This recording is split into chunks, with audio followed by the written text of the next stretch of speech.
28절에서 30절까지입니다. 요한복음 19장 28절에서 30절까지 말씀입니다. 요한복음 19장 28절에서 30절 우리 같이 봉독하도록 하겠습니다. 28절입니다. 시작.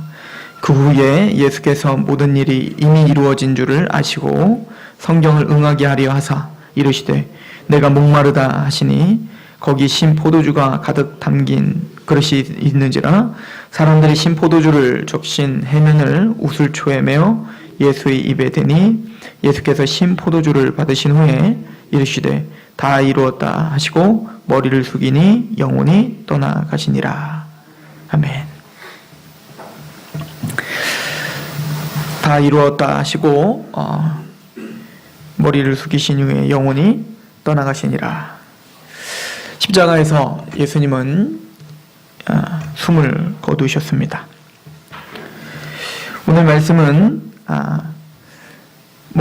물론 다음 주 말씀도 그렇지만 예수님의 그 모든 생애의 목적이 어디 있는가를 우리가 볼 수가 있죠.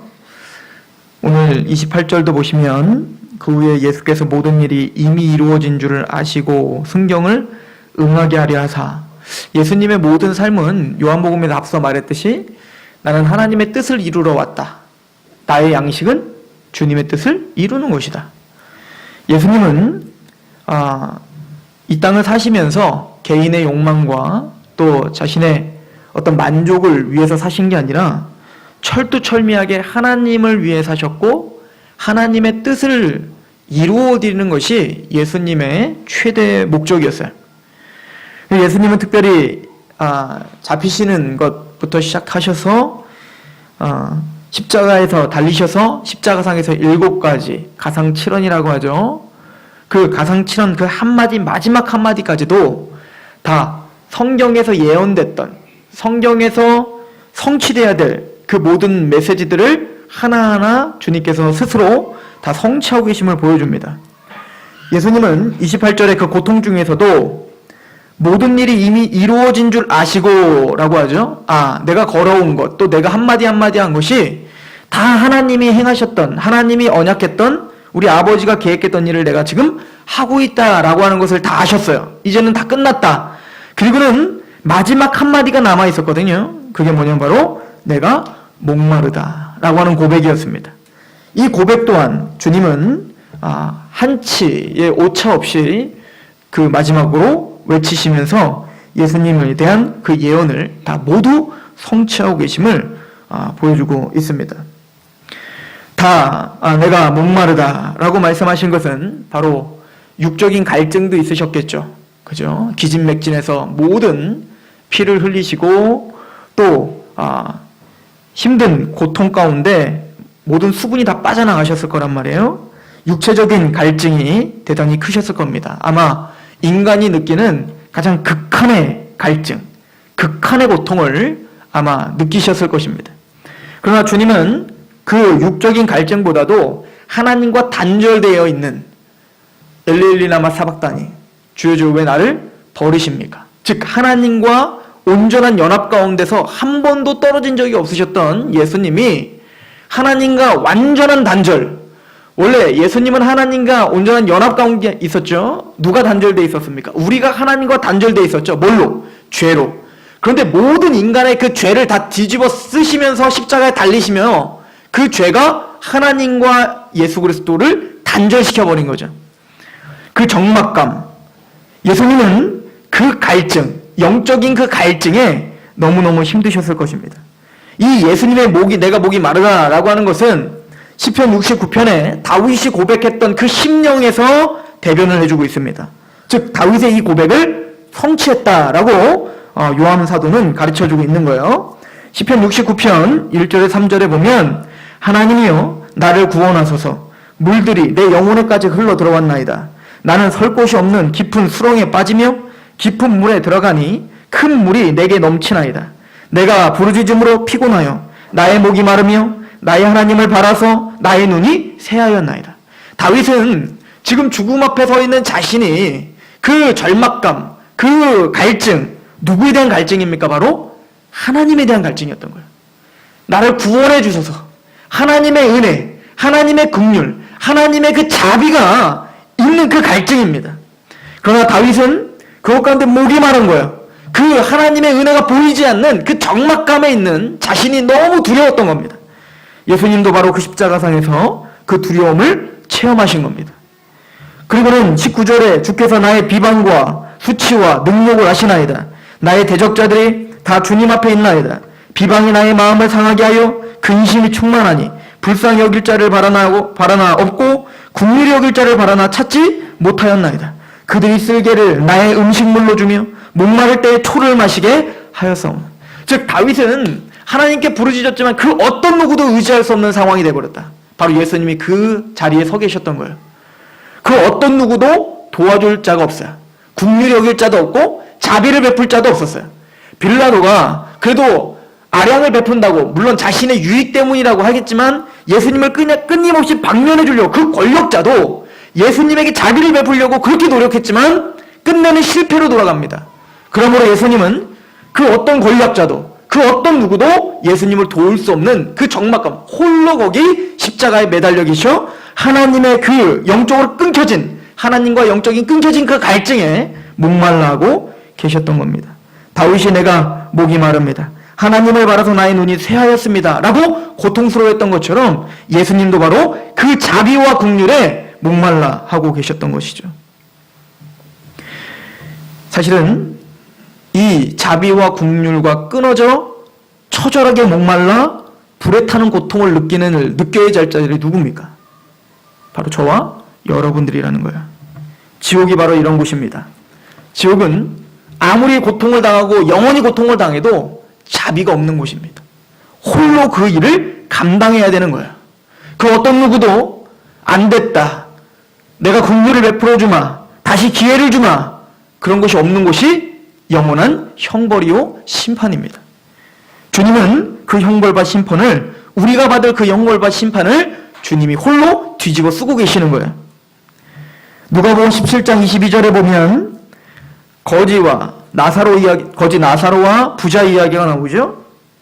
거지 나사로는 이 땅에서는 피폐하고 심령이 가난한 상태로 가난한 중에 살고, 그러나 하나님을 바라보며 살았지만 부자는 이 땅의 것이 좋아 이 땅의 것을 탐닉하며 더 가지려고 욕심을 부렸고 하나님을 바라보지 못했던 마음이 부유하고 배부른 자였습니다.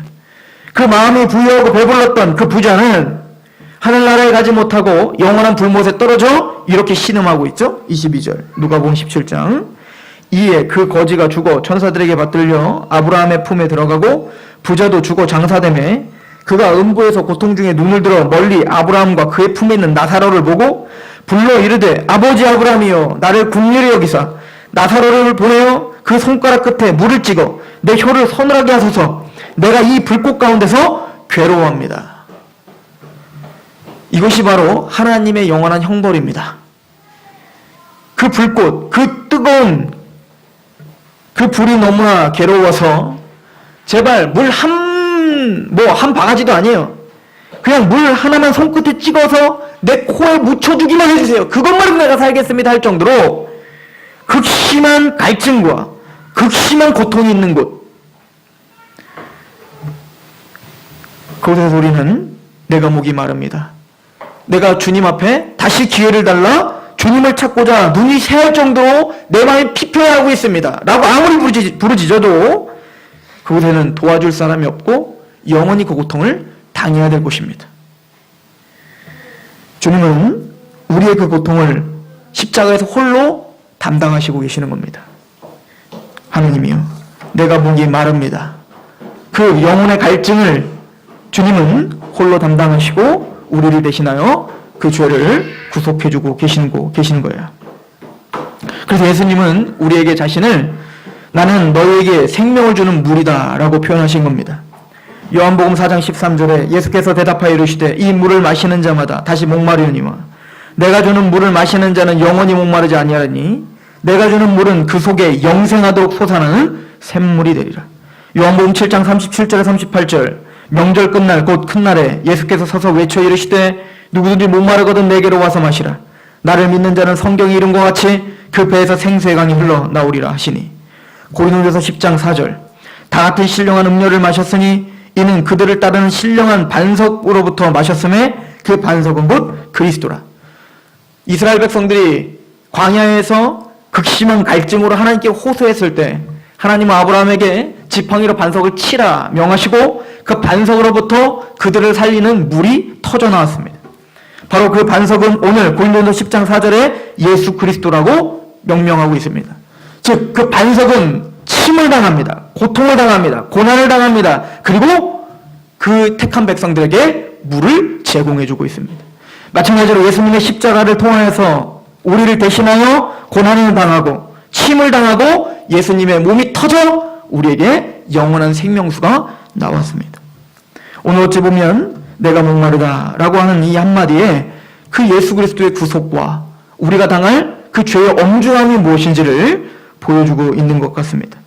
그리고 예수님은 이어서 다 이루었다라고 설명해 주고 계시죠. 예수님이 다 이루었다는 게 무엇입니까?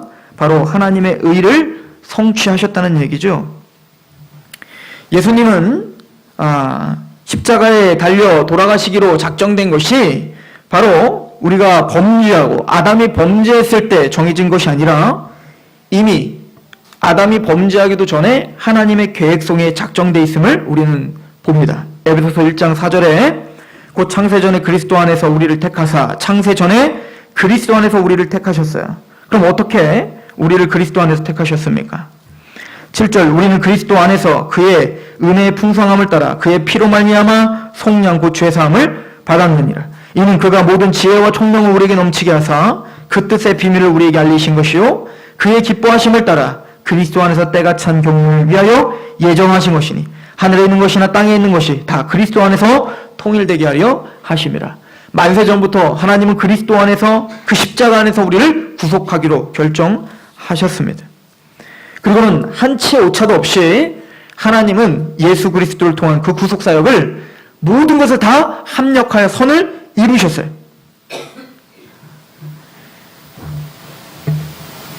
우리는 이쯤 됐을 때 이런 질문을 해야 됩니다. 왜 꼭 아들이 죽어야 될 수밖에 없었을까?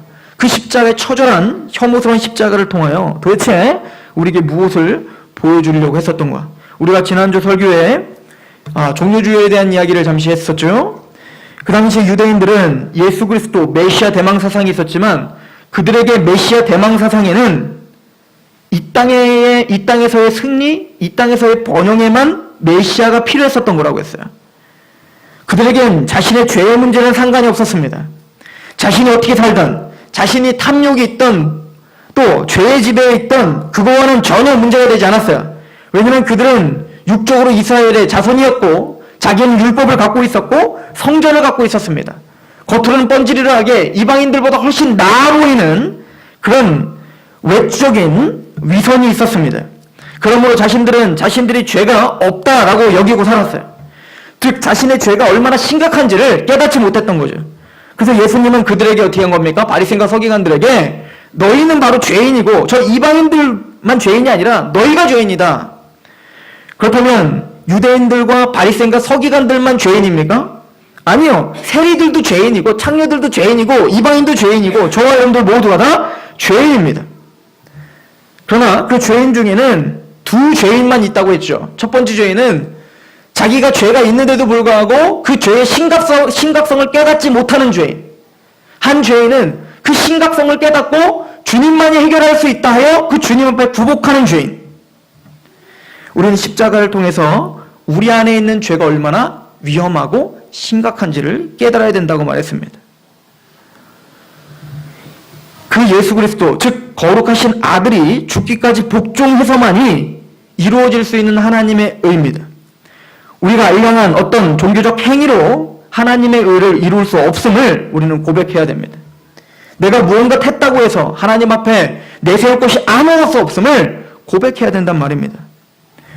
사도 바울은 그렇게 이야기하죠. 내가 율법의 의로는 흠이 없다. 도대체 사도 바울 앞에 율법을 내가 행했다고 말할 수 있는 사람 누가 있습니까?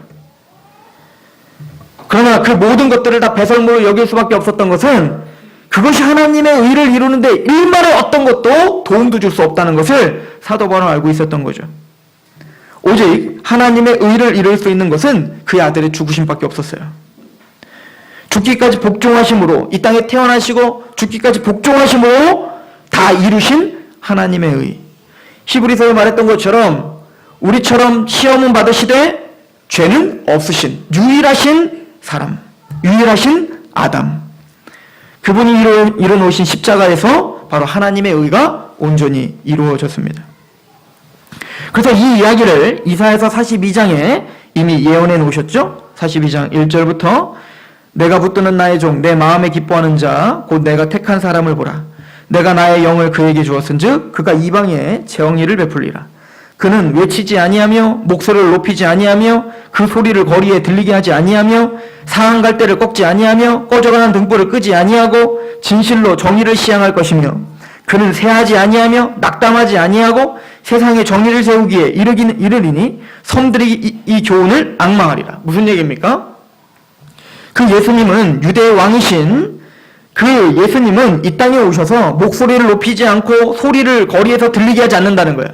즉 뭔가 강압적으로 우리에게 의도하고 우리에게 무슨 운전을 하듯이 우리를 조종하려고 하지 않는다는 겁니다. 그분은 자신의 일을 충실히 할 뿐이라는 거예요. 상한 갈대를 꺾지 않고 꺼져가는 등불을 끄지 않으신다는 겁니다. 그리고 그분은 정의를 시행하셔서 온전히 그냥 주님이 이 땅에 오셔서 하나님이 자신에게 명령하신 그 모든 일을 완성시키는 일을 묵묵히 하시겠다는 거죠. 그분은 낙담하지 않습니다. 조롱을 당하고 자기의 옷을 벗김을 당하고 침뱉음을 당하고 따귀를 맞고 자신이 범죄한 것처럼 그렇게 많은 누명을 뒤집어 쓰여도 예수님은 낙담하지 않습니다. 왜냐하면 이 길이 하나님의 의를 이루는 길이라 확신하기 때문에 그렇죠. 이사야 42장 6절에 나 여호와가 의로 너를 불렀은즉 내가 내 손을 잡아 너를 보호하며 너를 세워 백성의 언약과 이방의 빛이 되게 하리니 내가 눈먼 자들의 눈을 밝히며 갇힌 자를 감옥에서 이끌어내며 흑암에 앉은 자를 감방에서 나오게 하리라. 나는 여호와니 이는 내 이름이라. 나는 내 영광을 다른 자에게 내 찬송을 우상에게 주지 아니하리라. 보라 전에 예언한 일이 이미 이루어졌느니라. 이제 내가 새 일을 알리노라. 그 일이 시작되기도 전에 너희에게 이르노라. 오늘 보십시오. 나 여호와는 내 이름이라. 나는 내 영광을 다른 자에게 내 찬송을 우상에게 주지 아니하리라. 그러나 저와 여러분들은 그 영광을 우상에게 뺏겼고 우상에게 절을 하며 살았던 자들입니다. 그래서 저와 여러분들 안에 하나님의 영광을 다시 찾기 위해서 하나님은 절대 하나님의 영광을 다른 자에게 주지 않습니다. 절대 그 영광을 빼앗기지 않습니다. 그래서 하나님 스스로가 그 영광을 되찾기 위해서 계획하신 일이 뭡니까? 바로 새 일이고 그 새 일이 바로 그 왕이신 예수 그리스도를 고난으로 내모는 일이었어요. 우리는 이 일을 통하여서 예수님이 십자가 죽으신 것을 통하여서 하나님이 결정하시고 하나님이 하시고자 하는 일이 얼마나 확실하게 이루어지는가를 보셔야 됩니다. 예수님의 십자가, 자기 아들을 내어 죽이기까지 주님은 쉬지 않으실 것이고 고집이 있으시고 진념이 있으시며 반드시 이루겠다는 진정성이 있다는 것을 여러분들은 확신하셔야 됩니다. 하나님의 말씀을 우리가 신뢰해야 되는 이유가 여기 있는 거예요. 하나님의 말씀은 그냥 기분이 좋아서 쓴 게 아니에요. 이미 창세전부터 집요하고 주도 면밀하게 계획된 것들이 우리에게 계시된 것입니다. 이것은 나의 감정과 상관, 내 감정이 받아들이면 받아들이고 내 감정이 받아들이지 않고 상황이 나쁘면 이것을 걷어차버리는 게 이 성경이 아니란 말입니다. 예수 그리스도를 죽이기까지, 아들을 죽이기까지 모든 것을 성취하기로 결정하신 계시입니다. 그래서 우리는 그 앞에, 그 말씀 앞에 겸허히 서 있는 거예요. 히브리서 7장에 그래서 예수님을 더 좋은 언약의 보증이다라고 표현한 것입니다. 히브리서 9장 15절에 이로 말미암아 그는 새 언약의 중보자시니 이는 첫 언약 때에 범한 죄에서 속량하려고 주구사 부르심을 입은 자로 하여금 영원한 기업의 약속을 얻게 하려 하심이라. 유언은 유언한 자가 죽어야 되나니 유언은 그 사람이 죽은 후에야 유효한즉 유언한 자가 살아있는 동안에는 효력이 없느니라. 즉 이 성경은 유언입니다. 유언은 유언한 자가 죽어야 효력이 나타나는데 이 유언을 우리에게 하신 예수 그리스도 하나님께서 죽으셨습니다. 그러므로 이 약속은 이루어질 수밖에 없고 성취될 수밖에 없음을 다시 한번 우리에게 각인시켜주고 계시는 거예요. 또한 우리는 십자가 안에서 이유는 모르겠지만 저와 여러분들을 사랑하시고 긍휼을 베푸시고 자비를 베푸시되 지독한 열심으로 여러분들을 마침내는 완성시키겠다라고 하는 그 진념을 우리에게 보여주신 것입니다. 이사야서 9장 7절에 이사야에게 메시아 예언들을 쭉 하고 있는데 그 중에 처녀가 잉태할 것이고, 이게 시작이죠. 그 처녀가 잉태할 것이고 그는 영존하신 우리의 아버지가 될 거고 평강의 왕이고 하나님이고 기묘자고 모사고 그런 위대한 하나님이라 칭함을 받는 왕이 될 것이다 라고 표현하죠. 그는 우리가 잘 아는 대로 이사야서 53장에 그런데 그 영존하신 아버지이신 하나님이신 그 아들 잉태하신 처녀로 잉태하신 이 메시아가 우리를 위해 십자가에 죽으시는 그 처절한 장면을 53장에 예언해 놓고 있죠. 그리고는 이 모든 구속사역을 시작하면서 이사야서 9장 7절엔 하나님께서 이렇게 말씀하십니다.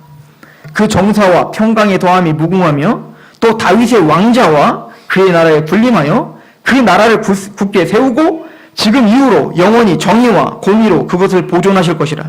만군의 여호와의 열심히 이를 이루시리라. 이 모든 일들은 하나님의 열심히 이루신 거예요. 하나님이 그 아들을 내어주기까지 우리에게 보여주시며 하나님의 열심이 얼마나 지독하신가를 우리에게 보여준 거예요. 그래서 우리는 그 주권 앞에 무릎 꿇어야 되는 것입니다. 우리의 아집과 우리의 감정을 내려놓으셔야 된다는 얘기예요. 하나님의 열심을 막을 자가 없습니다. 세상이 좋고 여전히 탐욕 가운데 구원받은 자처럼 빛의 자녀처럼 살지 못하는 우리들을 반드시 바꾸고야 마시겠다는, 반드시 하나님의 나라를 완성시키겠다라고 하는 하나님의 열심은 지금 진행 중인 거예요. 더더욱 우리는 십자가를 보고 믿는 자로서 그 하나님의 열심 앞에 굴복하셔야 된다고 다시 한번 주님과 하나님 앞에 여러분에게 호소하고 있는 것입니다. 죄인을 향한 하나님의 열심을 기억하십시오. 저와 여러분들을 향한 열심, 하나님의 열심이 반드시 우리를 그의 자녀다운 자녀로 만드시겠다라고 하는 그 음성을 귀 기울이십시오.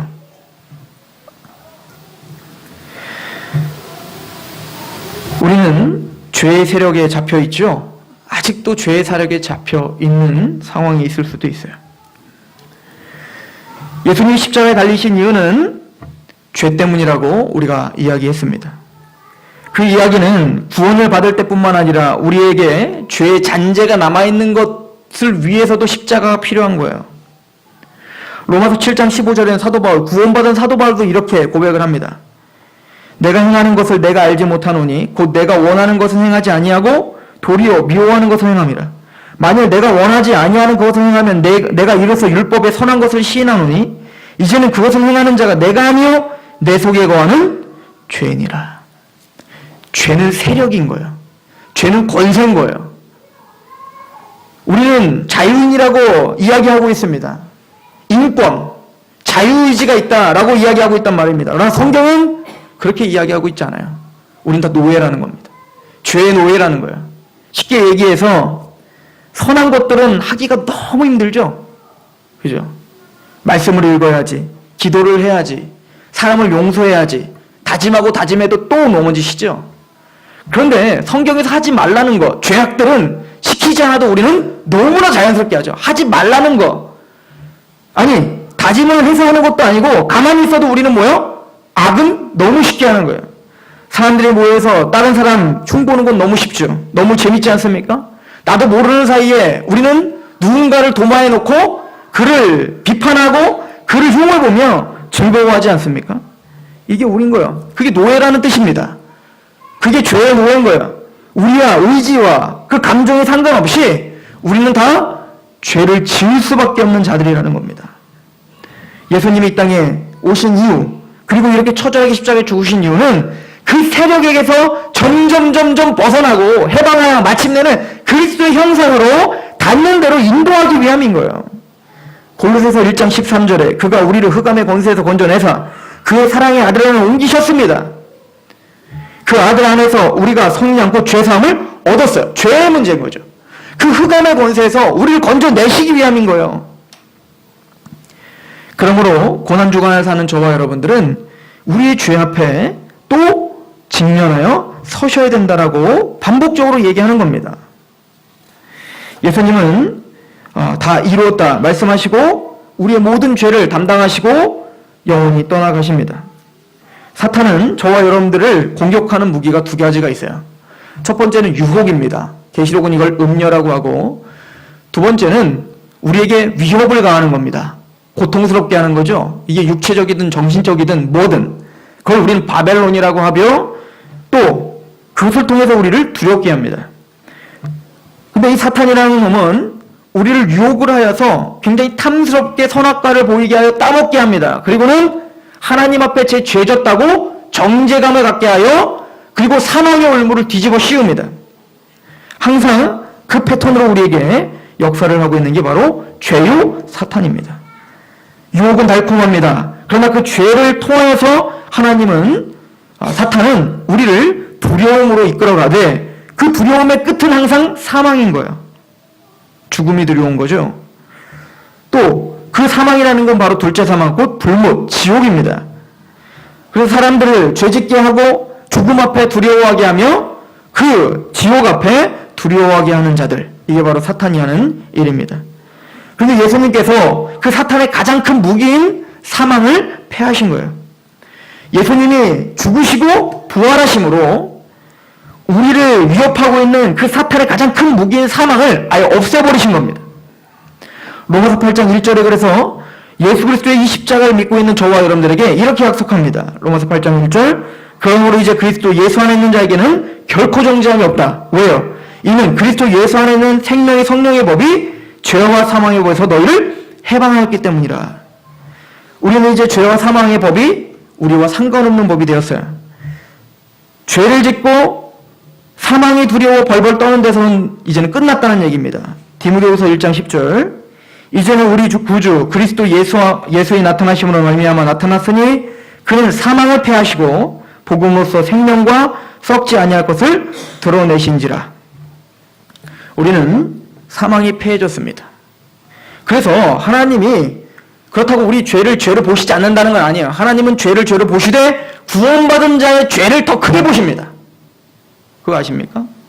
그러나 우리의 죄를 사망으로 끌고 가진 않아요. 여러분들의 자녀가 죄를 범하면 우리는 내 자녀가 아닌 자보다 더 크게 징계할 것입니다.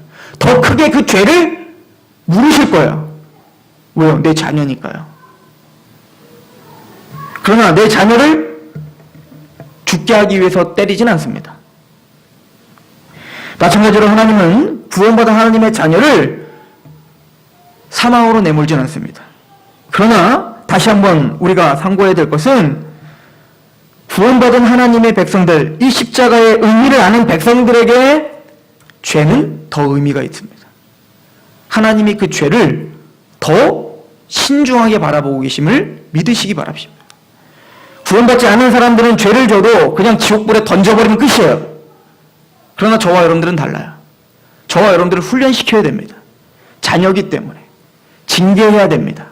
그래서 히브리서는 너희가 피 흘리기까지 죄와 싸우지 않는구나 라고 말한 거예요. 피 흘리기까지 죄와 이건 처절한 싸움을 말하는 겁니다. 구원받은 너희들아, 너희들이 피 흘리기까지 싸워야 된다는 거죠. 왜냐하면 너희들은 지금 하나님의 징계를 잃어버렸구나. 징계 없는 자녀가 없으니 징계가 없는 자는 사생자요. 여러분들과 저는 예수 그리스도의 그 처절한 십자가를 믿고 있는 친아들들입니다. 그러므로 우리는 더더욱 그 죄와 싸우셔야 되는 거예요. 왜냐하면 하나님과 하나님은 십자가에서 하나님이 죄가 얼마나 미운지, 얼마나 혐오스러운지를 보여줬단 말입니다. 자기들 죽이기까지 얼마나 치열하게 싫었으면, 얼마나 우리가 갖고 있는 그 죄가 처절하게 싫었으면 그 아들을 죽이란 말입니다. 그 앞에 섰기 때문에 하나님을 사랑하는 우리는 그 죄를 하나님과 주님과 함께 미워하는 자가 되어야 된단 말입니다. 그래서 성경은 로마서 1장 17절에 복음에는 하나님의 의가 나타나서 믿음으로 믿음에 이르게 하나니 기록된 바 오직 의인은 믿음으로 말미암아 살리람과 같으니라 라고 했죠. 이 믿음으로 말미암아 산다는 게 무엇입니까? 복음에는 맞습니다. 하나님의 의가 나타납니다. 예수님께서 다 이루어진 걸 믿는 거예요. 우리가 이룰 수 없는 그 하나님의 율법과 거룩이 예수님의 십자가에서 다 이루어짐을 믿는 거예요. 그래서 복음에는 하나님의 의가 있는 거예요. 그래서 그 의가 단순히 저 멀리 있는 게 아니라 내 안에 예수님을 인해서 내가 하나님의 의를 가진 자가 된 거예요. 그러면 하나님의 의를 가졌던 예수님이 또 하나님의 의, 거룩의 본체신 하나님이 죄를 미워하신 것처럼 우리는 죄를 미워하게 됩니다. 그리고는 믿음으로 말미암아 살아요. 이거는 영적으로 산다는 의미도 되고 또 그 믿음을 갖고 우리는 실제적인 삶을 산다는 의미입니다. 이것은 하바국의 이야기를 인용한 거죠. 하바국에 보면 이제는 처절하게 하나님의 백성들이 이방 나라에게 짓밟힘을 당하는 그 모습을 통해 하바국 선지자가 너무너무 속상한 겁니다. 하나님께 외치는 겁니다. 여호와여, 우리 아버지여, 어떻게 이 더러운 이방 백성이 우리 깨끗하고 의로운 우린 이스라엘을 짓밟는데 하나님 이렇게 내버려 두십니까? 나에게 설명을 해주십시오 라고 하나님께 부르짖습니다. 그럴 때 하나님의 하바국에게 설명을 하지요. 하바국아, 내가 이 나라들을 철두철미하게 다 짓밟을 거다 라고 이야기를 합니다. 하바국 2장에 보시면 그들의 죄가 무엇인지 보십시오. 그 바벨론, 그들을 압제하고 있는 그 많은 그 이방 나라들의 그 죄악이 무엇입니까? 2장 4절. 보라, 그의 마음은 교만하며 그 속에 정직하지 못하나 의인은 그의 믿음으로 말미암아 살리라. 의인과 그들은 다르다. 그들은 교만하다는 거예요. 5절. 그는 술을 즐기며 거짓되고 교만하여 가만히 있지 아니하고 스올처럼 자기의 욕심을 넓히며. 그 죄인들의 특징이 무엇입니까? 하나님 앞에 감사와 하나님 앞에 겸손이 아니라 이 땅에서의 욕심을 넓히는 거야. 가지면 더 갖고 싶어? 내가 뭔가 만족하면 더 만족하고 싶고? 이게 바로 하나님의 심판을 받을 자들의 죄목입니다. 또 그는 사망 같아서 족한 줄을 모르고 자기에게로 여러 나라를 모으며 여러 백성을 모으나니 자기에게 있는 걸 족한 줄을 모르고 끊임없이 하나님께 원망하며 끊임없이 뭔가 남의 것을 탐하며 남의 것을 빼앗는 자라는 거예요. 그 무리가 다 속담으로 그를 평론하며 조롱하는 시로 그를 풍자하지 않겠느냐? 곧 이르기를 화 있을진저 자기 소유 아닌 것을 모으는 자요. 그런데 하바국이 가만히 들어보니 꼭 그들만의 이야기가 아니라는 거예요. 나는 우리 백성이 의인이고 저들은 죄인입니다라고 하나님 앞에 따지고 있는데 하나님이 지금 제시하고 있는 모든 목록은 이스라엘의 죄성이고 자신 안에 꿈틀거리는 죄악인 거예요.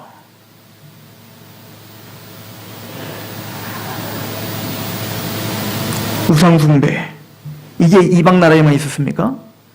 이스라엘이 왜 바벨론에 끌려가게 하나님은 허락한 겁니까? 그들이 우상숭배했기 때문 아닙니까? 그들이 이런 죄악이 있었기 때문이 아닙니까? 하나님의 택함받은 자들이 자신의 욕심을 넓히고 탐욕스럽고 이 땅의 것만 추구하고 있고 하나님께 받은 것을 족한 줄로 모르고 그렇게 끊임없이 죄악 가운데 살았던 바벨론과 아수르와 이집트와 그 많은 이방 나라와 똑같이 우상숭배를 하고 있었던 것이 사실 아닙니까? 그래서 이스라엘을 바벨론은 회초를 들어서 지금 치는 거잖아요. 하바국은 깜짝 놀랐겠죠. 그리고는 하나님은 그들을 철두철미하게 부술 것임을 보여주고 계십니다. 이 모든 이야기를 다 듣고 하바국이 한 얘기입니다. 3장 1절 시기 온 옷에 맞춘 선지자 하바국의 기도라. 여호와여, 내가 주께 대한 소문을 듣고 놀랐나이다. 여호와여, 주는 주의 일을 이 수년 내에 부응하게 하옵소서. 이 수년 내에 나타내시옵소서. 진노 중이라도 긍휼을 잊지 마시옵소서. 아, 우리도 긍휼이 필요한 자구나. 하나님, 그렇게 어마어마하고 무서운 심판이 있을 때 우리에게 긍휼을 베풀어 주십시오. 나는 내가 의인이라고 착각하고 그렇게 하나님 앞에 부르짖었건만 아니었군요. 부흥케 하시옵소서. 부흥이란 하나님의 말씀 앞에 우리가 굴복하는 상태를 말하는 거예요. 그런 하바국은 이렇게 고백합니다. 16절, 내가 들었으므로 내 창자가 흔들렸고 그 목소리로 말미암아 내 입술이 떨렸도다.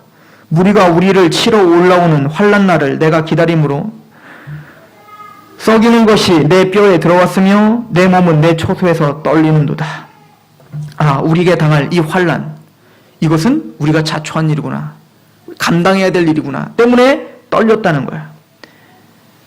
17절, 비록 무화과 나무가 무성하지 못하며 포도나무에 열매가 없으며 감람나무에 소출이 없으며 밭에 먹을 것이 없으며 우리의 양이 없으며 외양간에 소가 없을지라도 나는 여호와로 말미암아 즐거워하며 나의 구원의 하나님으로 말미암아 기뻐하리로다.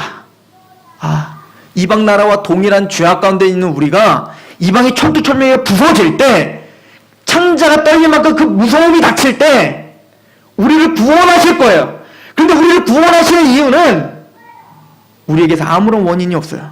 우리도 이방 나라와 똑같이 내 욕심을 넓히기를 원했고 내 것이 아닌 것을 탐하기를 원했던 난데, 그래서 우리도 그들처럼 천투천명에 밟혀야 되는데 우리를 구원시켜 주시는 거예요. 그런 걸 생각하니 이 진리를 바라보니까 하바국이 내가 포도나무에 포도 열매가 없어도 외양간에 소가 없어도 이 땅에 내 것이 다 뺏겨지더라도 주 여호와의 구원으로 말미암아 내가 기뻐할 수밖에 없는 거군요. 그 얘기는 구원받은 저와 여러분들이 십자가를 제대로만 바라본다면 우리의 상황이 어떻든 자족의 능력이 생길 수 있다는 얘기인 거예요. 그 구원이 얼마나 감격스러운 것인가. 다가올 그 심판에서 건진받은 것이 얼마나 큰 축복인가를 하바국은 계시를 통해서 본 것입니다. 저와 여러분들이 그 눈이 열리길 소망합니다. 매일매일 그 십자가 앞에 서서 오늘도 주님 앞에 감사하게 하시옵소서. 오늘도 주님 앞에 그 긍휼 앞에 무릎 꿇게 하시옵소서라고 고백하는 그런 고난중앙이 되시길 소망합니다. 기도하겠습니다.